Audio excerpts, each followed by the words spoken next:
আৰু ভাল ভাল খবৰ পাইছোঁ যে বহুত টুৰিষ্ট আহিছে এইবাৰ। সেইটো এটা ভাল লক্ষণ আমাৰ কাৰণে। আৰু এনেকুৱা সুন্দৰ এটা অনুষ্ঠান কৰিছে তেওঁলোকে সকলোৱে মিলি, আৰু বিভিন্ন ষ্টেটৰ মানুহ আহিছে বুলি শুনিছোঁ। চ' মোক মাতিছে, মই গেষ্ট হিচাপে আহিছোঁ। চ' মোৰ ফালৰ পৰা বহুত বহুত শুভকামনা থাকিল, আৰু কাজিৰঙা আৰু আগবাঢ়ি যাওক সেইটোৱে কামনা কৰোঁ। গড় আমাৰ আচলতে দৰকাৰতকৈ বেছিয়ে হৈছে এতিয়া মানে গড় প্ৰতিপাল কৰিবলৈ আকৌ বেলেগ পদ্ধতি ল'ব লাগিব আমি। যেনেকৈ মই অষ্ট্ৰেলিয়াত গৈছোঁ, দেখিছোঁ তাত কেংগেৰু মানে ইমান বেছি হৈ গ'ল, এতিয়া মানে গভৰ্ণমেণ্টে পাগল হৈ গৈছে। তাত ৰাস্তাৰ মাজত ওলাই দিয়ে, গাড়ী গৈ থাকে, এক্সিডেণ্ট হয়, কিবা হয়। চ' সেইটো নহ'লে হয়, কিন্তু গড়টো থাকিবই লাগিব। আমাৰ গড়টোৱে মেইন। আমাৰ বাঘ বৃদ্ধি পাইছে, সেইটো বৰ ভাল কথা। এইটো বাঘ খুব কম আছিলে আগতে।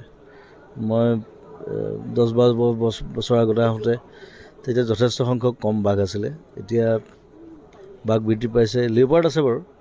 ঢেকীয়াপতীয়াটো বঢ়াটো ভাল লক্ষণ। অবভিয়াছলি আছে, কাৰণ সেইটো আচলতে তেওঁলোকে বুজি নাপায়। মানে ৰয়েল বেংগলটো অলপ ৰেয়াৰ স্পেচিছটো, সেইটো পৃথিৱীত নাই, খুব কম জেগাত আছে। চ' সেইটো কাৰণে আমি নিজেই সজাগ হ'ব লাগিব, মানুহক সজাগ কৰিব লাগিব। আৰু যেতিয়া বৃদ্ধি পাব, ৰয়েল বেংগল মানুহে চাবলৈ আহিব। চ' যেনেকৈ আফ্ৰিকাত মেইন টুৰিজমৰ মেইন পইণ্টটো হৈছে জন্তু জানোৱাৰ। গতিকে সেইটো যদি আমাৰ হয়, সেইটো আমাৰ কাৰণে ভাল, চবৰ কাৰণে ভাল। যি মানুহ আহিব, চাব, এনজয় কৰিব, আৰু ষ্টেটখনৰ কাৰণে বহুত ভাল কথা এটা। আপুনি বহু বছৰ পূৰ্বে গড় হত্যাৰ বিৰুদ্ধে সজাগতা সৃষ্টি কৰিছিল, ফল দিছে। গড় হত্যা কমি গ'ল কাজিৰঙাত? নাইকিয়াই কৰি দিলোঁ। মইতো নিজে সোমাই দিলোঁ। আমি চব আছিলোঁ। আমি অকল তুমি বুলি নহয়, মই গোটেই মানুহ উঠাই লৈ আহিছিলোঁ গুৱাহাটীৰ পৰা।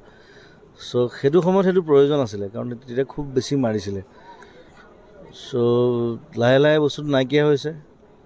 সেইটোৱে ভাল লাগে, আৰু যে কিবা এটা কৰিব পাৰিছোঁ কাজিৰঙাৰ কাৰণে। ভাল হ'ব লাগে মোৰ মতে, কাৰণ চবেই উজান দিছে ইয়াত। চব ষ্টেট, চব আহিছে, বেলেগ বেলেগ মানুহ আহিছে। চ' মোৰ মতে অসমৰ কাৰণে এইটো এটা পজিটিভ কথা হ'ব। আৰু আজি এই বিশেষ দিনটোত মই এজন মানুহৰ নাম ল'ম। তেওঁ কাজিৰঙাত জন্ম দিছিলে, তেওঁক কিন্তু মানুহে পাহৰি গৈছে। তেওঁৰ নাম হৈছে মহী মিৰি, আৰু তেওঁৰ নাতিনীয়েকজন লন মিৰি। সি মোৰ লগত পঢ়া, একেলগে পঢ়া আমি। সি এতিয়া বাহিৰত থাকে, অষ্ট্ৰেলিয়াত থাকে। চ' মহী মিৰি নাম লৈছোঁ, তেওঁক সোঁৱৰণ কৰিছোঁ। আৰু কাজিৰঙা জিন্দাবাদ। নতুন চিনেমা এখন আহি আছে মোৰ ৰৈ বিনালে আহি আছে। আমি ষ্টাৰ্ট কৰিম কাম 20 তাৰিখমানৰ পৰা কৰিম চাগে, ভাবি আছোঁ। চ' স্ক্ৰিপ্টৰ কাম চলি আছে, কাম অলপ আছে। মই এতিয়া গৈ পেলাই আকৌ তাত সোমাব লাগিব। মানে মই এইকেইদিন ঘূৰিয়ে ফুৰিছোঁ এসপ্তাহ। আচলতে মই গুৱাহাটীত থাকিব লাগে, কিন্তু উপায় নাই। মাজুলী ফেষ্টিভেল, যোৰহাট আহিলোঁ, আকৌ ঘূৰি নগ'লোঁ। আৰু ইমান দূৰ গৈ আকৌ ঘূৰি অহা, সেইকাৰণে মই থাকিলোঁ যোৰহাটত কালি। চ' এনিৱে চিনেমা আহিব, নতুন নতুন চিনেমা কেইবাখনো আছে। আমাৰ 4খনমান আছে, প্লেন কৰি আছোঁ।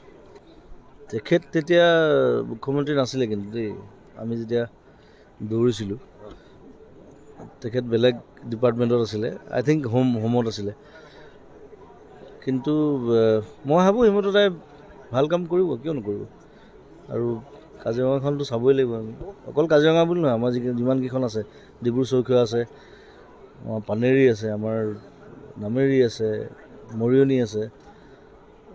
এতিয়া মই ৰায়মনাৰ কথা ক'লোঁ এইমাত্ৰ, বহুতে নাজানে কথাটো। মানস আছে। মই চব জেগাত যাওঁ, চবৰ কাৰণে কাম কৰোঁ, লাগি দিওঁ যিমান পাৰোঁ। চ' চবে মিলি কৰিলে ভাল কাম হ'ব। দাদা, অন্য এটা প্ৰসংগ কৰিছোঁ, মাজুলী ডাঙৰ